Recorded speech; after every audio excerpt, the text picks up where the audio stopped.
ओम सहजात्म स्वरूप परम गुरु शुद्ध चैतन्य स्वामी ने नमः।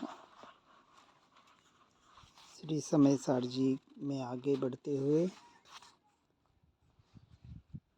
कुछ अनमोल गाथाओं को समझने का प्रयास कर रहे हैं।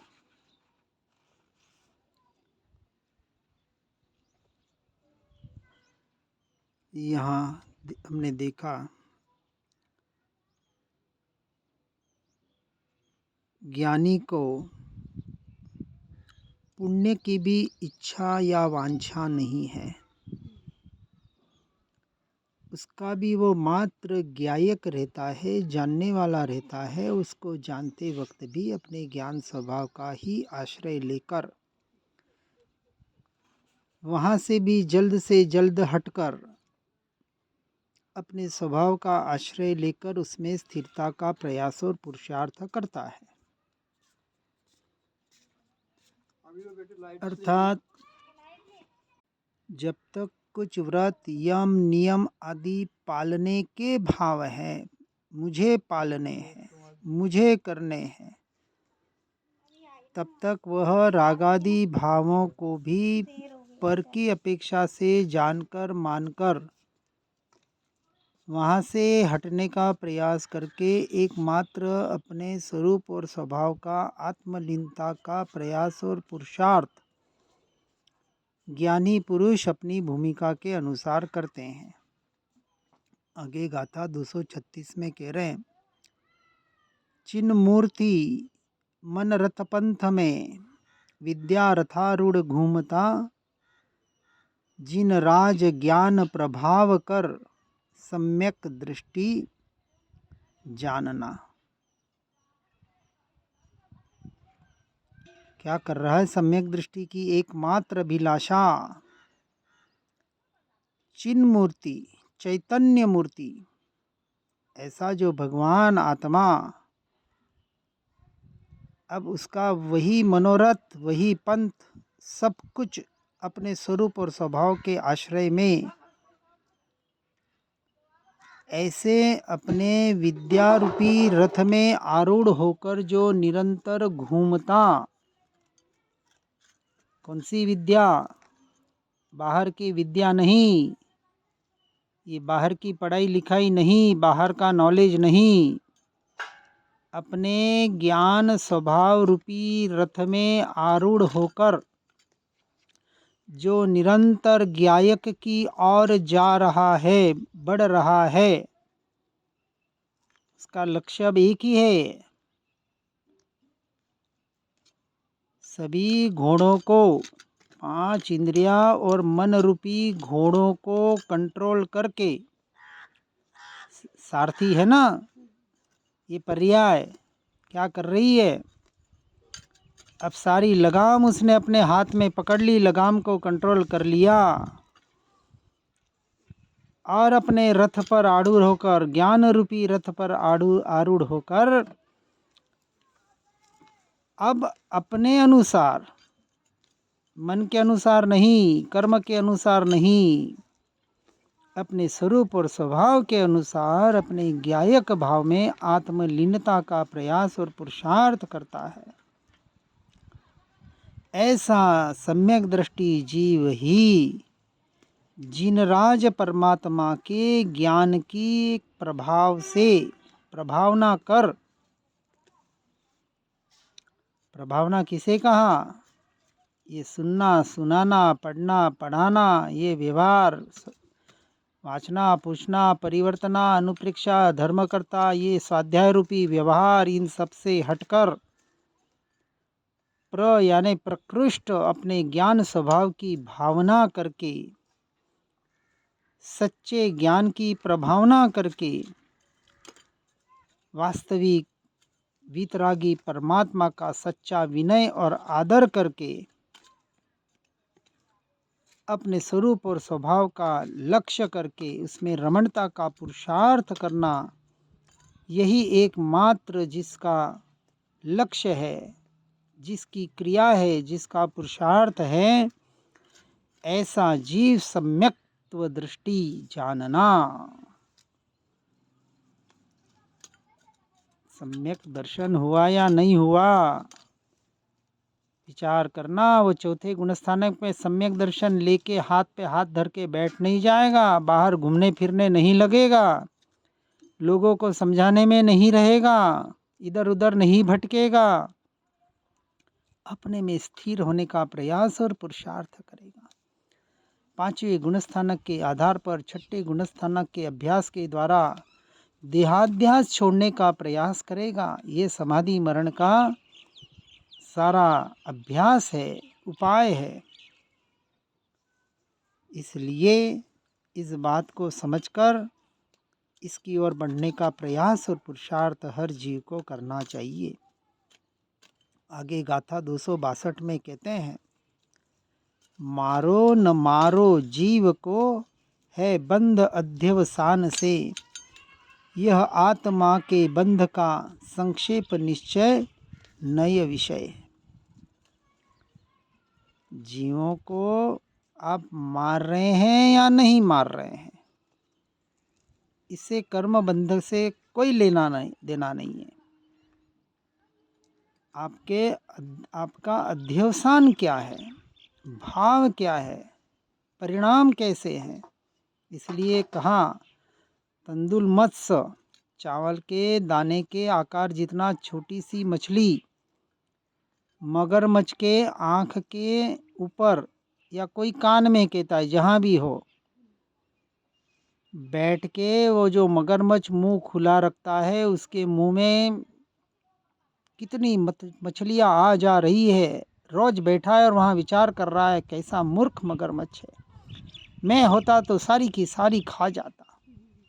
खा नहीं रहा है, लेकिन भावों से कर्मों का बंध कर रहा है। इसे अध्यवसान कहा। इसलिए जब तक परद्रव्य प्रभावों में मैं मेरापना है, चाहे क्रिया छूट भी जाए, शरीर की क्रिया शुभाशुभ रूप दोनों तरह से हो रही है कर्मों के उदय से। यदि उसमें मैं और मेरापना है तो समझना अध्यवसाय गलत है, पर की ओर है, और वहाँ निरंतर कर्म का बंध हो रहा है। और इसलिए कहते हैं, न मैं किसी को मार बचा सकता हूँ, न कोई मुझे मार बचा सकता है। जीव अपने आयुष्य कर्म से बचता और मरता है, वो भी पुद्गल के परिणाम की अपेक्षा से। जीव तो न बचता है न मरता है, वो तो अजर अमर अविनाशी तत्व है, अनादि अनंत तत्व है। इसलिए ऊपर जो बात आई ना कि नरक में तिल तिल जितने टुकड़े हो गए, वहाँ होते हैं पारे जैसे शरीर बिखरता है, फिर मिल जाता है,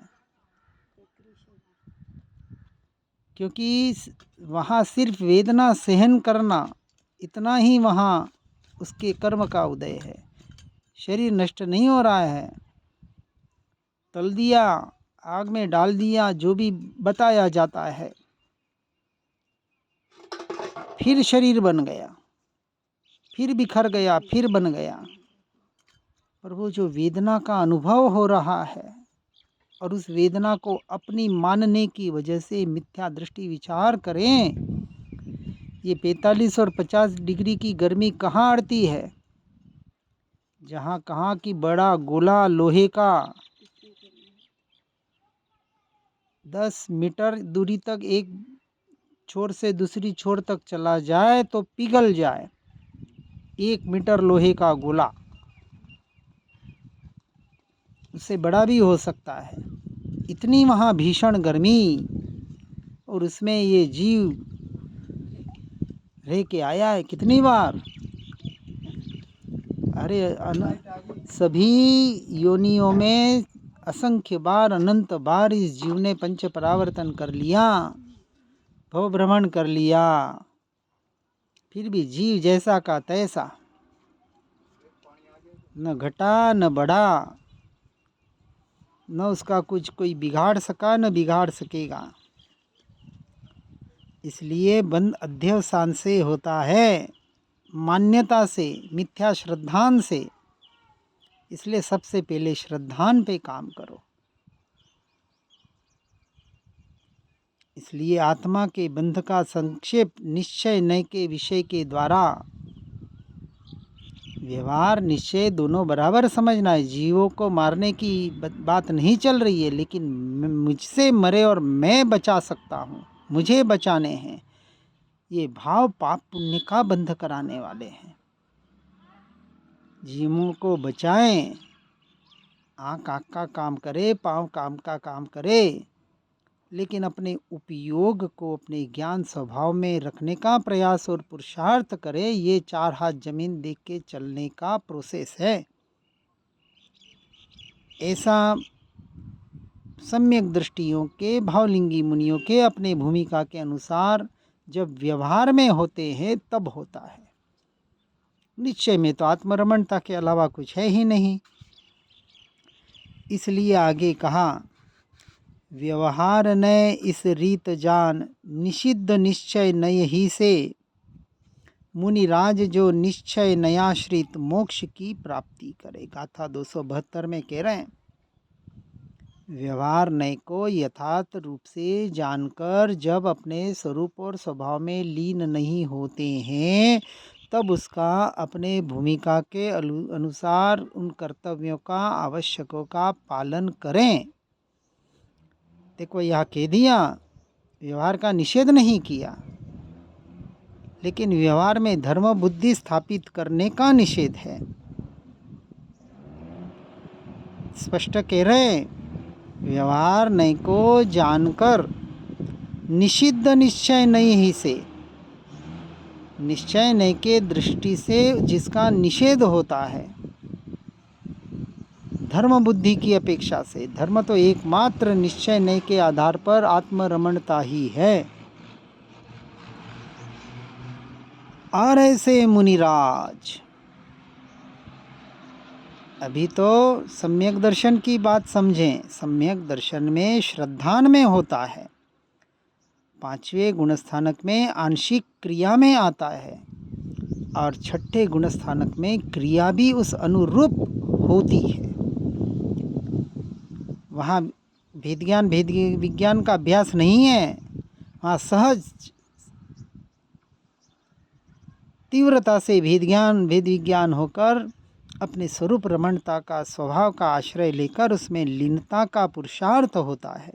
अभ्यास तो 5वें में कर लिया, 11वीं प्रतिमा ऐलक शुल्लक में यही अभ्यास किया, तब जाके तो मुनि दशा आई, अंतर्मुहूर्त आत्मलीनता। क्योंकि 5वें गुणस्थानक में ऐलक शुल्लक क्या कर रहे हैं, पूरे दिन अपने स्वभाव लीनता का अभ्यास कर रहे हैं। नहीं हो पा रहा है फिर बैठ रहे हैं, नहीं हो पा रहा है फिर बैठ रहे हैं। और यदि लीनता अंतर्मुहूर्त नहीं हो पा रही है, तो ऐसे ही लोगों को दिखाने के लिए या अपने आप को ठगने के लिए मुनि दशा ग्रहण नहीं करते। श्रीमद जी को तो एक कोतली ही तो छोड़नी थी मुनि दशा के लिए, लेकिन मायाचारी नहीं की, अपने साथ छल नहीं किया। इसलिए जो मुनिराज निश्चय नय के आश्रित होते हैं, अर्थात स्वभाव और स्वरूप के अपने त्रिकाली ध्रुव तत्व के आश्रित जो होते हैं, निश्चय का अर्थ एक ही आत्मरमणता। निश्चय का अर्थ ही पूरा भीतर का मार्ग, और व्यवहार का अर्थ बाहर की क्रियाकलापों का मार्ग। इसलिए व्यवहार नय को 100% अभूतार्थ कहा है। आदरने योग्य नहीं कहा, भले हो तो हो, भूमिका के अनुसार होगा, लेकिन आदरने योग्य भूतार्थ तो एकमात्र स्वरूप और स्वभाव की रमणता ही है। अब जिस प्रकार से समझाना है, यहाँ हमारे भावलिंगी मुनिराज आचार्य देव समझाने का, बताने का प्रयास कर रहे हैं। इतना सुन के समझने के बाद भी हम नहीं समझ पा रहे हैं। अभी भी घर गृहस्थी में अपने कमरे में रहकर ही अपना काम करना चाह रहे हैं। 60, 70, 80 साल के हो गए, जाने का समय आ गया यहाँ से। अब विचार करें, समाधि मरण का अभ्यास यदि करना हो जिसे, तो 100% निवृत्ति की ज़रूरत है। एकांतवास में जाके सत्संगियों के साथ रह के समाधि मरण का अभ्यास करें। ये घर परिवार आदि मोही जनों से, इन समाज से, बाहर से सबसे 100% कांटेक्ट संबंध विच्छेद करना ही पड़ेगा और कोई उपाय नहीं है। श्रावक की बात कर रहा हूँ। मुनिराज तो वन जंगल में चले जाते हैं, हम तो यहाँ आश्रम की बात कर रहे हैं। किसी ऐसे स्थान को चुन ले आज ही, और जैसा लगे, अंतिम समय में नहीं, पहले से अभ्यास करना पड़ेगा। आते जाते रहें वहाँ और उसका अभ्यास करते रहें, तो अंतिम समय में समाधि मरण अर्थात आत्मलीनता के साथ देह परिवर्तन का पुरुषार्थ यह जीव कर पाएगा। अन्यथा तो क्या कहें, अपने आप को छलकर कुछ संतारा ग्रहण कर लेगा, नौकार मंत्र आदि बोल लेगा, समाज के बीच में रहकर इस देह को छोड़ना चाहेगा। मोही जनों के साथ रहकर कैसे समाधि हो सकती है? विचार करके इस अनुरूप अपने जीवन को परिवर्तित करें। इसलिए गाथा 277 में कहते हैं, मुझ आत्मनिश्चय ज्ञान है, मुझ आत्मदर्शन चरित है, मुझ आत्म प्रत्याख्यान अरु, मुझ आत्म संवर योग है। क्या कह रहे हैं? पूरा निश्चय नए का परिणाम लाने का प्रयास किया जा रहा है। मोक्ष मार्ग यथार्थ बताया जा रहा है।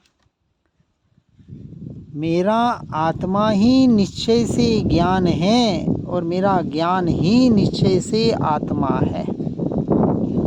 सब कुछ मुझ में समाया है। मुझे अब ये बाहर के ज्ञान की अंश मात्र भी जरूरत ना रही। ऐसा जिसका दृढ़ श्रद्धान हुआ और मेरा स्वयं का आत्मा का दर्शन और उसमें लीनता रूप चारित्र, यही एकमात्र मेरा स्वरूप और स्वभाव है, मेरी क्रिया है। इसका निर्णय जिसको हो गया, और क्या मेरा आत्मा ही प्रत्याख्यान पचखाण है। किसका पचखाण? कि अनंत काल के लिए मुझे अपनी आत्मा में लीन होना है। हो रहा हूँ ये जो विकल्प, और लीन हो गया तो पचकांड का पालन हो गया। कायो सर्ग अपाणम वो सिरामी, कायम आत्मा में लीन हुआ और काया से को उपयोग हट गया, वो सिरा दिया, ये हो गया पचकाण प्रत्याख्यान। और इसके आधार पर ही मेरा आत्मा ही योग है, संवर है, निर्जरा है, सब कुछ मेरा आत्मा ही है। पर्याय में होना हो सो हो जाएगा। कर्मों का आना भी पर्याय में, कर्मों का रुकना भी पर्याय में, कर्मों का जाना भी पुद्गल का परिणमन, पर्याय भी नहीं, मेरी पर्याय नहीं, पुद्गल का परिणमन। मन वचन काया के योग, पुद्गल का परिणमन। आत्मलीनता हो जाए तो जीव इन सब से छूटकर एकमात्र अपने आत्मा का स्वरूप का स्वभाव का सहारा लेकर सब कुछ उसी में आ गया। और नियम सारजी में आचार्य कुंद देव भावलिंगी मुनिराज इस बात को बहुत विस्तार से बताते हैं, वहाँ से जानने का प्रयास कर सकते हैं। ये अपने श्रद्धान को समय सारजी, प्रवचन सारजी, नियम सारजी, सम्यक दर्शन, सम्यक ज्ञान, सम्यक चारित्र के ग्रंथ अपने श्रद्धान को दृढ़ करने में बहुत बड़े सहायक होते हैं। इसलिए यथार्थ रूप को सुनकर समझकर अपने जीवन को आत्मामय बनाने का प्रयास और पुरुषार्थ करें। इसी भावना के साथ ओम नमः सिद्धम। वाणी के ज्ञान से हो सम्यक श्रद्धान, हो चारित्र महान और पाऊँ पद निर्वाण। श्री जिनवाणी जिनवर वाणी जग जीवो को सुखदानी। मोह विनाशक तत्व प्रकाशक भविक जनों के मन आनी। पूर्ण ज्ञान के महासिंधु से रत्न त्रय के रत्न मिले। ज्ञान भानु का उदय हुआ है भव्यों के ही कमल खिले। मोह मान अज्ञान तिमिर को ज्ञान किरण से दूर किया। सुनय जगाती कुनय भगाती स्यादवाद का मार्ग दिया। वस्तु स्वरूप यथार्थ बताया बतलाया निज आत्म राम। धन्य धन्य जिनवाणी माता शत शत वंदन सतत प्रणाम। शत शत वंदन सतत प्रणाम।